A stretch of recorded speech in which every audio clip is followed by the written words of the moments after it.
Hi everyone, uh, welcome. Just waiting for a few more people to join and we'll crack on.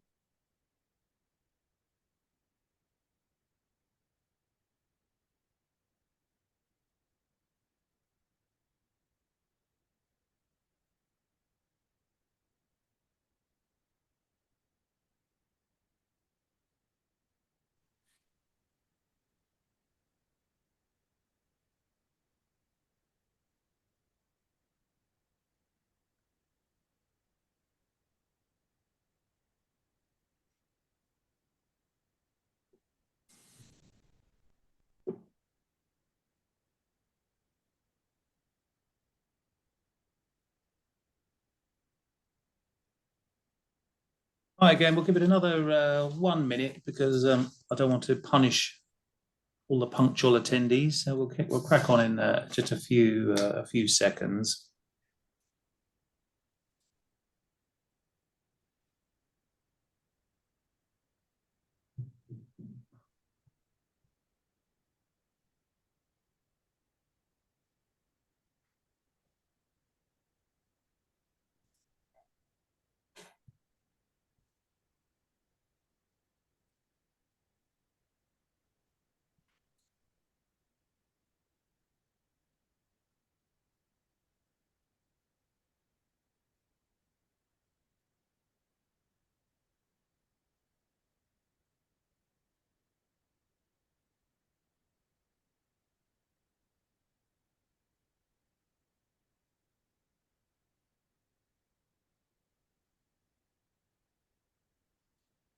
Okay, we'll get going. Hope you can hear me well. Welcome to this week's webinar, 6 Traits of Highly Successful CROs. We have a very interesting audience, so a good cross-section this week from across a variety of geographies. Who have I got down? I've got a team in Canada. I've got people in USA, Israel, South Africa, France, Mexico, and the UK. I'm sure I've missed a country somewhere. So a good cross-section and looks of it, a good cross-section of industries and sizes of business as well, which is not uncommon. So we'll get going. Welcome. I'm Alan. I'll tell you a little bit more about me in a moment. Here's the agenda. We'll get straight into the 6 traits after a brief introduction in a moment. I think one common denominator that we all have across these different industries and different geographies is we're all eager to accelerate revenue growth. And that's really the kind of absolutely the kind of key agenda for me as I travel around CROs, offices in different geographies. Secondly, we want to increase our personal credibility and the quality of ourselves as individuals. And that's kind of where we're going to just have a little look today, because obviously one links to the other. So we're going to talk about those traits and just give you some examples as we go through as well. And at the end, I'm also going to just let you be aware of a free tool that you'll find very helpful that I've used quite extensively with colleagues around the world around transformational leadership, something that you can just take away at your leisure and play with. Just 2 minutes on me without boring you for long. I've spent my life sort of traveling around from very large corporate companies like the ones you can see bottom of your screen, British Cable and Wireless and Shell.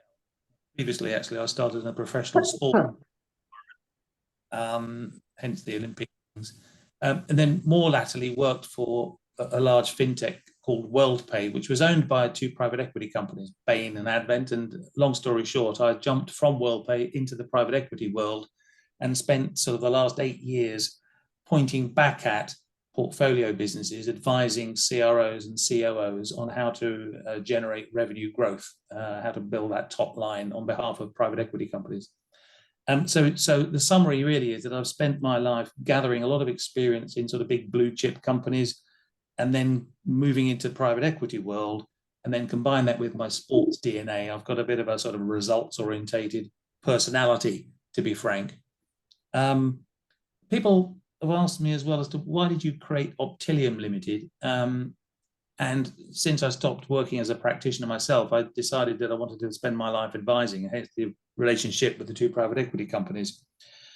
And having spent sort of the last sort of 8 years supporting, supporting businesses with my practitioner hat on, what occurred to me quite quickly in this last, say, 8 years is just how new that CRO role is and how sparse the level of support is for it, whether that's formal or informal.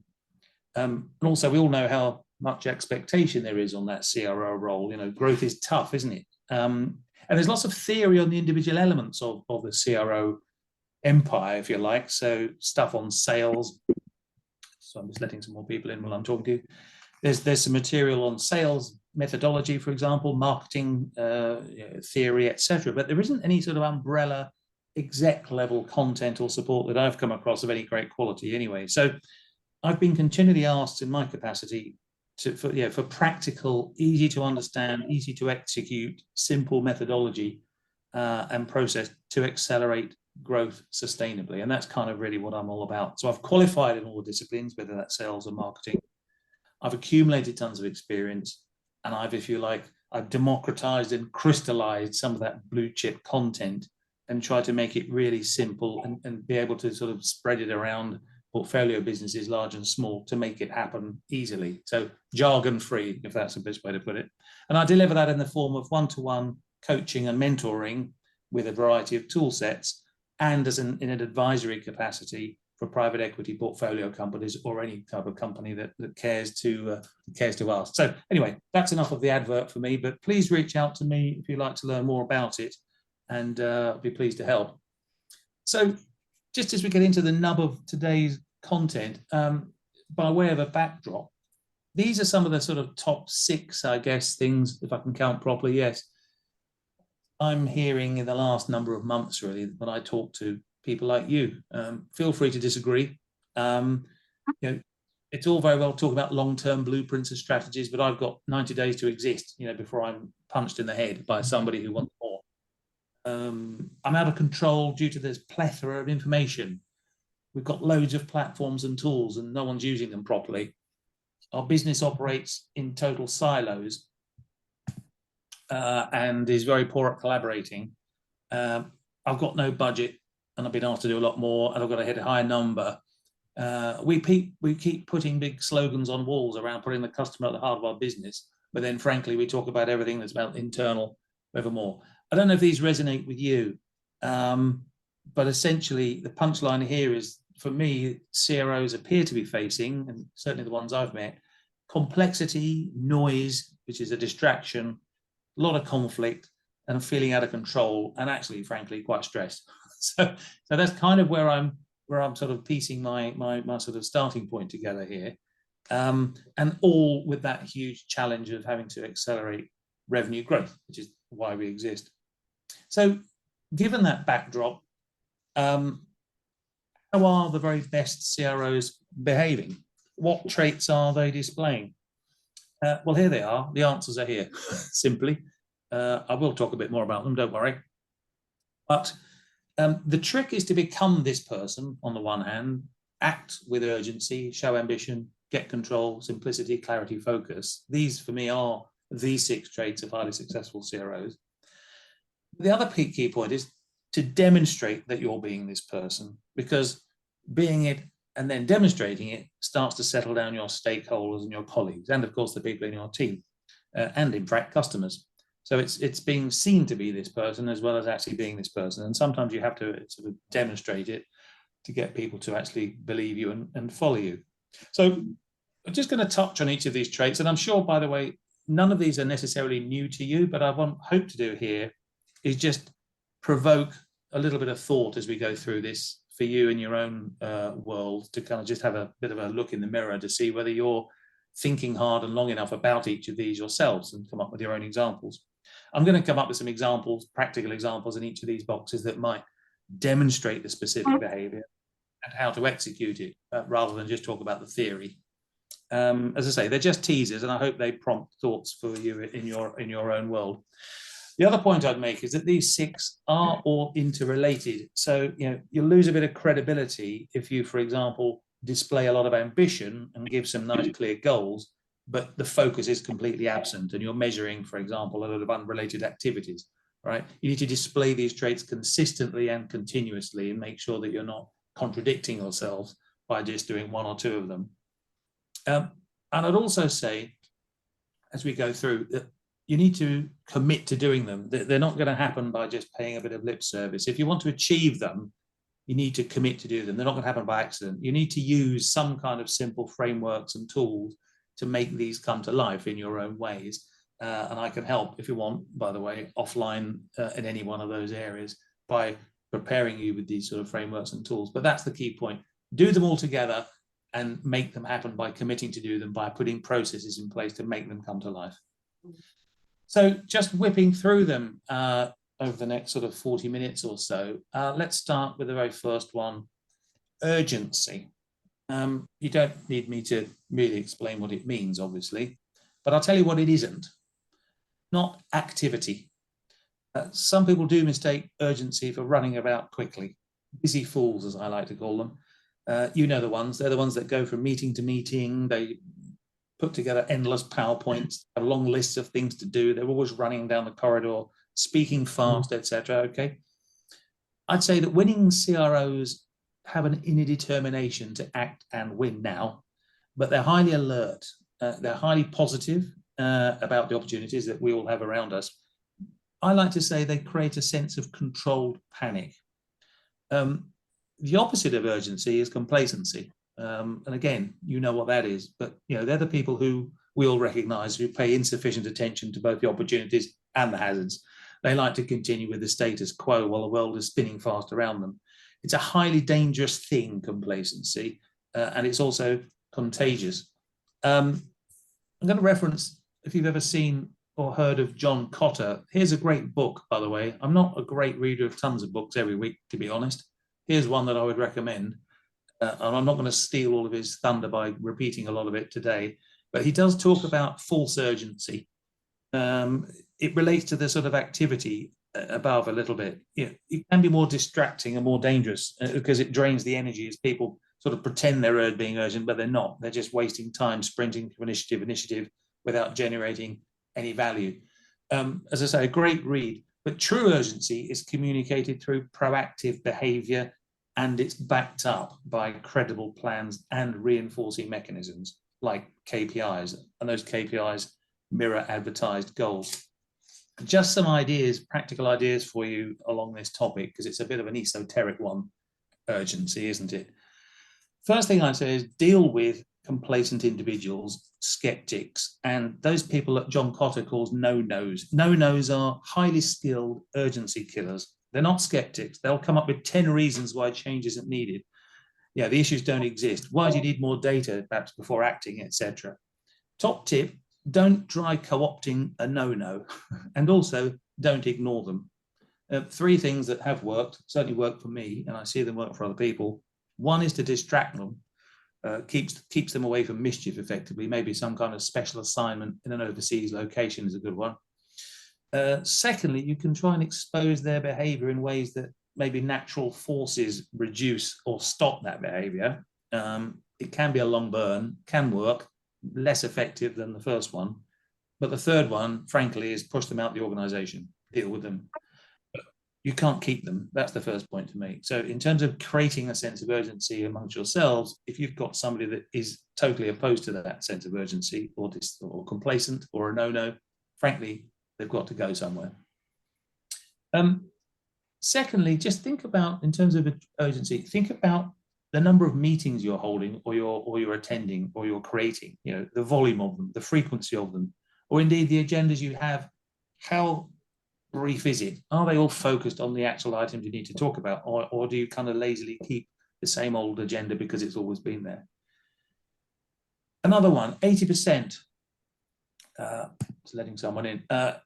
80% is good enough sometimes. I'm a bit of a perfectionist, and I used to suffer from this a little bit. I always wanted things to be perfect before I moved on something. Well, actually, certainly when I learned a lot from the private equity days, 85% is fine. If you think about the likes of Apple, they used to release products when they were not quite fit for purpose, but they knew they would get plenty of feedback and they'd adapt that product. Or in the software business, they did provide a patch or an update.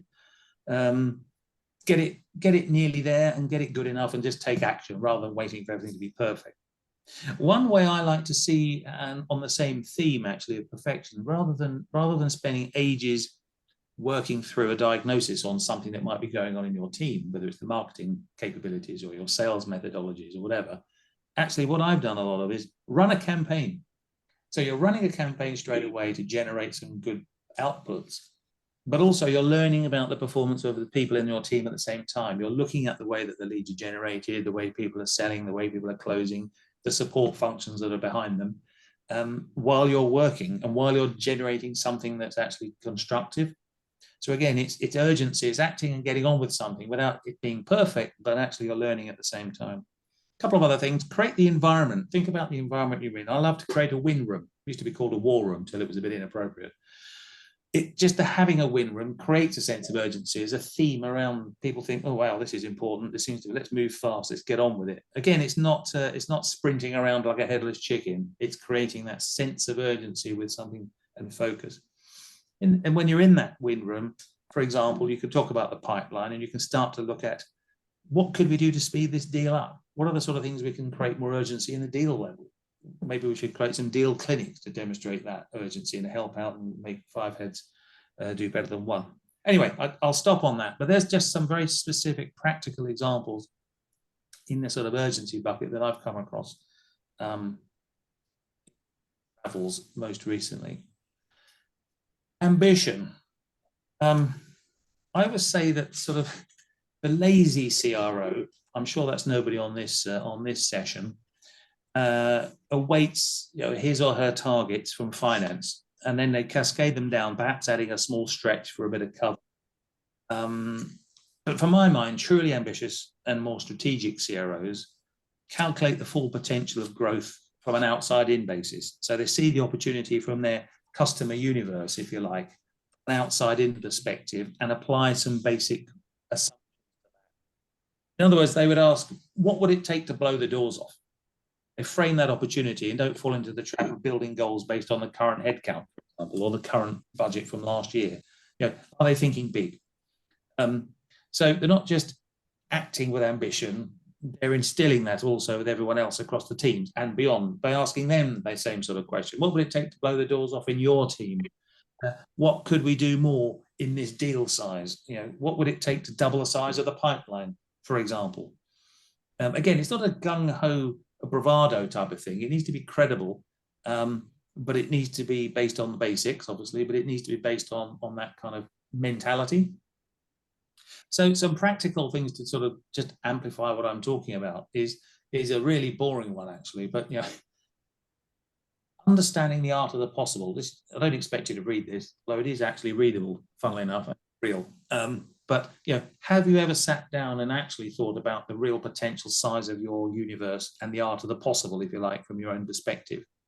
By doing a simple ready reckoner on your addressable suspect, the contactable world, or in your particular region, your market, and applied some basic conversion rates to say, oh wow, actually, if this were true, and if, like, say, X% of this whole world was contractable, and using this conversion rate, we could win. Now, this is not based upon your existing headcount, by the way. It's based upon just the market, the outside in view. We could win X million pounds or dollars of business. Now, is it worth it? Maybe I need another 10, double the size of my team. That's a conversation to have. But it's taking that view first, doing some simple ready reckoner stuff. Just a couple of other thoughts on a different theme. Think about your traditional boundaries and think beyond them. For example, what are the adjacencies to our business? Could we take some sort of company over that's sort of one of our competitors? What are the inorganic opportunities that we have in front of us? What else could we do to sort of bolt on adjacencies to our business that would exponentially grow it? Also, consider the ecosystem that you're in. How could we expand the sphere of our influence in that sort of network out there, from leveraging their scale or partners or suppliers or consultants, etc., etc. What's going on around us, but also around our customers' world that we could exploit? Think big, basically, and then think big in terms of maybe outsourcing stuff to customers rather than just selling items to them. So these are just prompting thoughts. As I say, these are not an exhaustive list of ideas for ambition, but it's just to plot that thought in your mind. These are the sorts of behaviors I'm seeing CROs displaying who are famously ambitious. Talk a little bit about the control one. Look, we all know that retaining, growing, and winning customers is a combination of art and science. So as such, there's no substitute in my mind for successful CROs to ensure they have their finger on the pulse. That's by deploying very simple frameworks and mechanisms that reinforce the priorities that you're working on. And that control needs to span across all the various silos and divisions that will operate throughout most organizations, even if you're a very, very small organization for that matter. I see often more conflict in small 10-headed companies than I do in some large corporates. But that control has to say, it's got to span across those various working departments and sort of minimize conflict and promote collaboration. There is no substitute for having, frankly, simple, practical methods and frameworks. You know, boring bit of this, isn't it? I've got these, and if you want to look at what I'm talking about, without me boring you with them now, I've got loads of these on the website. I tend to put my CRO empire into these 4 buckets that you'll see there, these 4 cornerstones of optimizing the organization, retaining and growing customers, winning new customers, and leadership and control. We need to have appropriate tools and frameworks in place to make sure that we keep control. My favorite example actually is, you know, this art versus science one is around attrition risk. You know, you can either leave churn to lady luck or the individual whim of frontline account teams, for example, or you can deploy, you know, a simple risk tool to understand it and control it properly. I would argue it's too important to leave risk of churn to luck. You need to have something in place, something simple that's very practical to use. So there's a whole plethora of things you need to put in place. Just check in your mind, do you have them? Are you comfortable that actually you have control of things like churn, things like growth, etc., and all the basics that you should have in place? You don't want anyone walking into your office and poking you with a bamboo stick and asking you for that thing you should have. The governance structure, of course, is very important. Do you have a clear drumbeat of operational reviews? This aligns to the focused topic, of course, we'll come on to later, but do you have a very clear governance structure of, you know, operational reviews, weekly dashboards, weekly content, one-to-ones? Again, not overfilling them with big agendas, back to our point earlier, but making sure you're focusing on the right, clear goals that you've evangelized. Here's one: checklists. This is almost embarrassing, isn't it? But there's something that I think that if you see my post, I've written some posts on newsletters on this topic. Do you have a checklist for the basic strategic things that you've got to get done even this year? I'll give you my favorite example on this topic, and I wrote a little blog on this, relates to the National Health Service in the UK. It's a massive organization made up of multiple entities, trusts, social enterprises, etc. Basically, the primary purpose is improving health and well-being. It's like a load of hospitals, basically. 15 years ago, the leadership body had concerns about the level of mortality and post-operative complications. They were occurring all over the place, literally across the nation. And across these various trusts, hospitals, public bodies, etc., there were an absolute abundance of local improvement plans. But the one outstanding initiative that single-handedly reduced death rates and surgical complications by nearly 1/3 was, wait for it, a checklist. To be precise, the surgical safety checklist. It was a simple tool designed to bring together highly qualified surgeons, anaesthetists, and nurses in the operating theatre to confirm that critical safety measures are performed. Now, when I looked at this, I thought, well, this is interesting. This is quite impressive. You know, I was expecting to see a whole load of Latin names, medical drug procedures, long names, etc. Actually, when you look to the document, it contained things like, do we have the right patient on the table? Are we operating on the correct part of the body? Is the machinery on? You might say sort of fairly back to basics. So the operating theatre, I was reading more, I won't bore you with too much of this, but the operating theatre apparently is the most common site for adverse surgical incidents, with errors occurring in nearly 15% of all patients globally. Some studies reckon that it could be responsible for up to 1 million deaths every year, an additional 7 million post-operative complications. So there we go. The tool was officially launched by the World Health Organization in June 2008 and had been mandated for use in the UK since 2009. So the punchline to that is we might reflect how many surgical incidents occur across the front lines of our own businesses as CROs while we're busily juggling seemingly crucial activities elsewhere. So we shouldn't be embarrassed to implement simple tools and processes with critical areas like these checklists to ensure success. As Richard Branson said, any fool can make something complicated.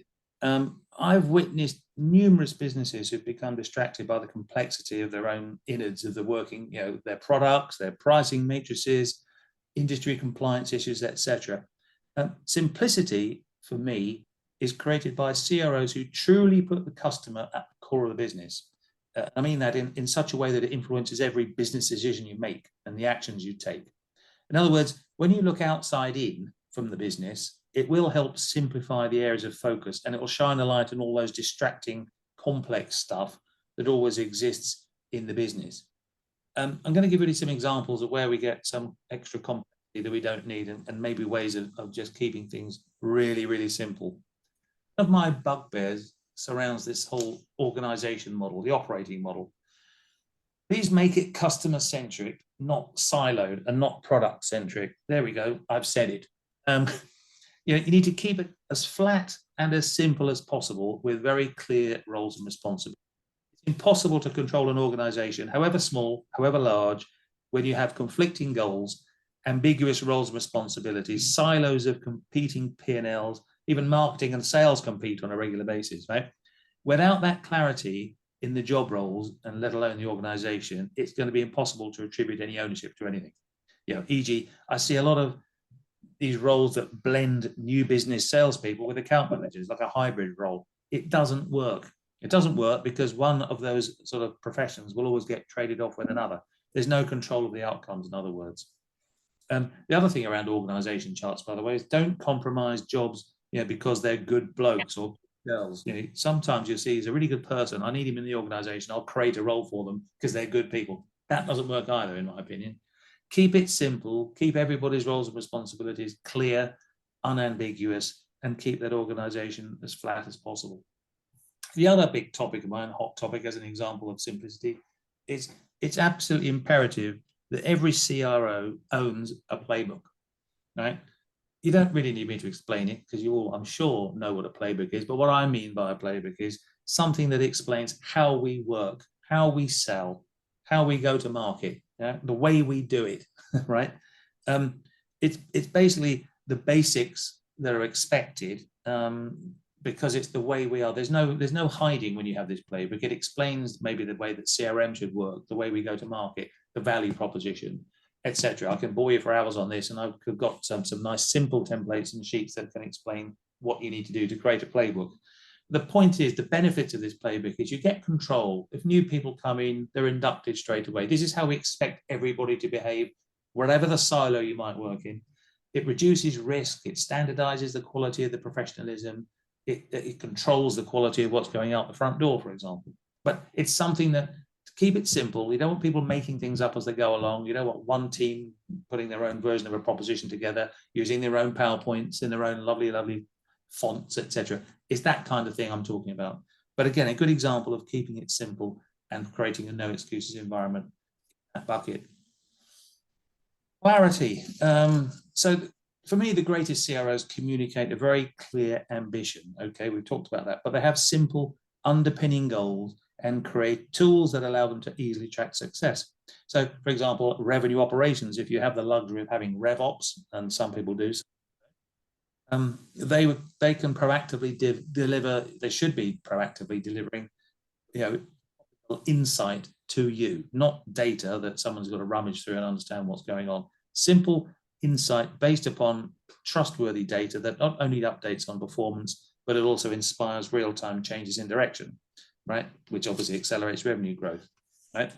Forecasts are based upon clean, trustworthy information from well-disciplined frontline teams that generate confidence and credibility. In other words, there's one truth, it's CRM, or it's a thing you have that's a very, very, very good Excel spreadsheet. There's one truth.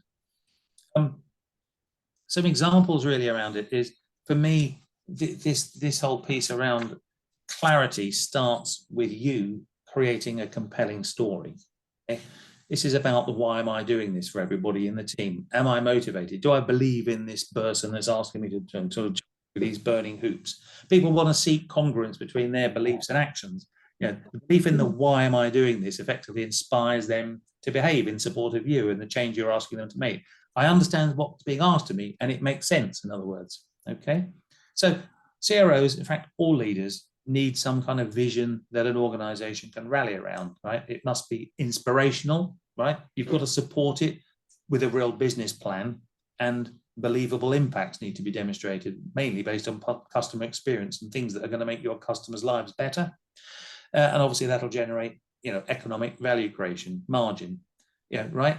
The story needs to be simple and clear. It needs to be known and repeated at every level in the organization. It needs to be associated with very specific goals and objectives.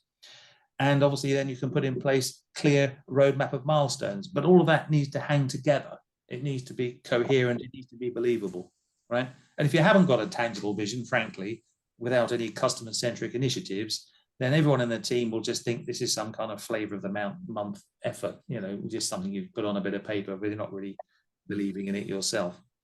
The vision, for example, could be around net promoter score. You could be talking about, for every percentage NPS, we expect a commensurate level of loyalty, which equates to X million dollars of profit. And the vision could be much more higher level. It could be representing the company-wide vision, of course. Deliver exceptional experiences with every single interaction, creating lifelong clients that not only stay with Haggerty, but tell their friends about it. Haggerty Insurance. Or Disney's to make people happy. That's their vision. Not sure they're necessarily parallel to the people on this call, but the point is, create the compelling story and make it believable, and then back it up by the right KPIs, and you're going to be going pretty well most of the way there. The other thing that's important when trying to make things simple is to create that common view of the customer, which is typically a CRM system. But you want to have one view of the customer, one vision that everyone's working towards, whether that's using an important, sophisticated tool like Salesforce, or whether it's something that's more manually orientated. But you want to make sure that you have a common view of customers. And then secondly, you want to have a common language that you're using when you're talking about customers, or you're talking about CRM stages, for example. Does everybody have the same interpretation of what 10% means in the pipeline? 70%? Is that warm, hot? Is one girl's 20%, another girl's 30%, for example? So you need to keep these things clear and simple at that level as well. Anyway, hope that's just given you enough of a prompt on that topic. Then focus. See, for me, the best CROs have a laser focus on a few critical initiatives required to achieve the goals, right? They ruthlessly ditch other time-consuming rubbish that's not going to generate revenue, basically. And there's a load of activities that we all recognize that proliferate in every organization, okay? The best CROs walk the talk in support of customer-centric activities. In other words, they back it up. They back it up by measuring the specific things they talk about. They put the relevant metrics in place, and they meet customers a lot to back it up, for example. The other thing is, I noticed that they're very intentional with the conversations they hold, however informal or formal, not just in meetings, but maybe while they're at the coffee machine, they'll bump into somebody in the team and they'll ask a very intentional question that is exactly in alignment with the vision they've painted, the story. They may be talking about customers. They might ask about a particular industry, how it's going. What did that customer do when it had this issue to address? They're not just randomly asking how the wife and kids are and what barbecue they had at the weekend.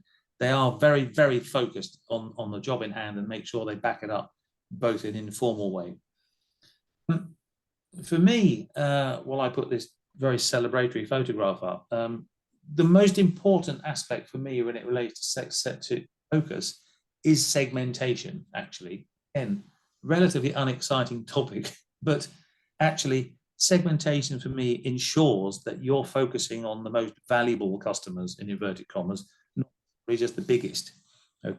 It's so important that you think long and hard about your back book of customers and make sure you understand how you're going to treat them slightly differently to each other, because you can't treat them all the same. If you do, you're going to find out the hard way. It's how to segment and then make sure you're focusing ruthlessly on the right customers with the right level of skills and resources, and in the right way that they want to be dealt with, by the way. So the other piece about focus is you need to make sure you have those reinforcing mechanisms in place. Make sure, for example, that your KPIs are consistent with that agenda we talked about. So know the numbers, know the milestones, and keep repeating them and keep reporting on them. The win run we talked about earlier on, that's another great way to create focus, visible focus, and again, create that sense of urgency that we discussed above. And 4, here we go, the picture on the slide here is celebrate success. Celebrate success in alignment to the way you describe the vision and the way you'd want to focus, right? We only want to talk about the specific focus area. For example, have a campaign that's going on every week. Well, let's celebrate it every week. Don't celebrate other stuff that's maybe less important at the time. If you want to focus on the customer, which you should be, make sure you actually diarize those customer engagements. Don't just sort of say, yeah, it'd be nice to meet a customer, whatever. No, I'm so committed to this particular topic. I'm focused on it. I want to make sure that I'm actually acting on it. I'm going to put this in my diary on a regular basis. I'm going to make sure that my teams make me meet a certain set of customers in the segmented area that we talked about, because it's important enough for me to do it. And again, the way we engage internally, make sure that we have those intentional questions, that whether they're formal or informal. And my last example here and the focus is make sure you stop doing things, right? Make sure you give permission for other people to stop doing things. If they're not important and they're not on the agenda, they're not measured, then stop doing them. I tend to find as I walk around my own organizations and other people's, that there's a lot of people who like doing things. There's sort of some initiatives that have grown sets of arms and legs and even a top hat because they just like doing them. They're not related to any of the agenda items on our plan for the year. They're just fun, right? You've got to dig those out, stop them happening, because it also demonstrates the focus coupled with the urgency that I'm talking about. So again, just some food for thought as we went through each of those in a real hurry. I just thought there's a nice example I like that kind of encapsulates all of these, I'm going to argue at least, all of these traits. And it's not really a business one, as you can probably tell from the picture. It relates to the World Hot Dog that started out back in 1916, in fact, in New York City. And the gist of it, by the way, is, and has always been the same, you've got 12 minutes to eat as many hot dogs, including the bun, as you possibly can. Condiments are allowed, so hence the mustard and the tomato sauce, but not many people bothered, obviously. And beverages were also allowed, an unlimited amount of anything you like, actually. Now, the record crept up all the way up to the year 2000 to 25 1/8 in 12 minutes. That's quite impressive, actually, by my standards, and I certainly couldn't get close to it. That was by the year 2000. Now, the year 2001, this diminutive sort of Japanese student called Kobe, K-O-B-I. You can look this story up yourselves, actually. He entered the competition in 2001 and he won. If I was on a stage, I'd now ask you to put your hands up and guess how many he'd eaten. A sensible guess might be sort of increased it from 25 1/8. By the way, that 25 1/8 had been creeping up slowly by one, maybe a year, half a year for years. He ate 50. 50, that's right, 50. It went from 25 1/8 to 50. That's more than 4 a minute, by the way. He doubled the world record in one go. And you know, previously the strategy here for eating these hot dogs, well, there was no strategy. It was basically cramming in as many of these as you could as possible, glugging water as they went, and then sort of hoping for the best. But this Kobe, he started to challenge the convention, and you can spot the kind of traits as we go through this. But nowhere was it written down, you see, that you had to eat this hot dog end to end, right? So Kobe started to break it in half, and he started to break one half up in his mouth, and he broke the other half up in his hands to save chewing time. Nobody also said you had to eat the hot dog and the bread at the same time. This is about results, not pleasure, right? There's a density conflict basically between the sausage, which was compressed meat, and the bread, which was kind of, you know, quite hard to swallow. So the meat would be easy to slip down, and the bread, you know, took up a lot of chewing time. So he started throwing the sausage down his throat a bit like a dolphin. He was breaking the bread with his other hand. And the other thing that was critical, he said, nobody said you had to drink the drink separately, right? You could use the drink to dip the bread into. So here we had this young Kobe squeezing the bread in and out of the water after ripping it up with his hands, throwing the sausage down his throat, and then throwing the bread down his throat that was nice and moist. Hence the doubling the 50. So, you know, the big lessons, if you like, the morals of the story for me, if I look at this sort of the set of hexagons here around the CRO traits, is obviously it's an urgency one because this is a race, right? But it's not the urgency that the perhaps previous competitors had demonstrated, right? He had a lot more thought going through this whole piece. The ambition one's a good one for me, right? So the point here is don't accept the limits that appear to be presented. 25 1/8 is a target that had been set before, and it really created an artificial barrier because nobody was thinking about doubling it, right? He was thinking big, 50, right? No better example. On the focus, right? I think they're asking the wrong question before, right? All these years. They were asking the question, how can I eat more hot dogs? Actually, Kobe asked the question, how do I make hot dogs easier to eat? Right? And there was clarity, right? Clarity on how to win using these new tactics, which are actually very simple. And effectively, Kobe was in complete control. And by the way, he remained a champion for many years to come. I don't think he ever doubled it again. But anyway, that's just a little way of me wrapping that section up by sort of just giving you an example of thinking big, doubling the number of hot dogs you eat, proverbially, in your business. I'm going to share with you a free tool in a moment before we close. I just want to share some thoughts around my own services here again. As I said to you earlier, I've been really for the last 8 years now, before I was a practitioner for the rest of my life, advising, coaching and mentoring CROs across a variety of industries, geographies, large and small, just like the companies that are attending today. And I've been flattered by the feedback that there's always been pretty much a direct correlation between my services and the business performance of the people I'm coaching, which is all very nice.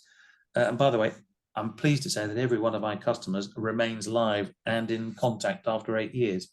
But essentially, if you want to mentor, there's some benefits for you to display here. You can read them for yourselves. For me, what CROs are feeding back to me is that you get obviously knowledge and experience around your CRO role.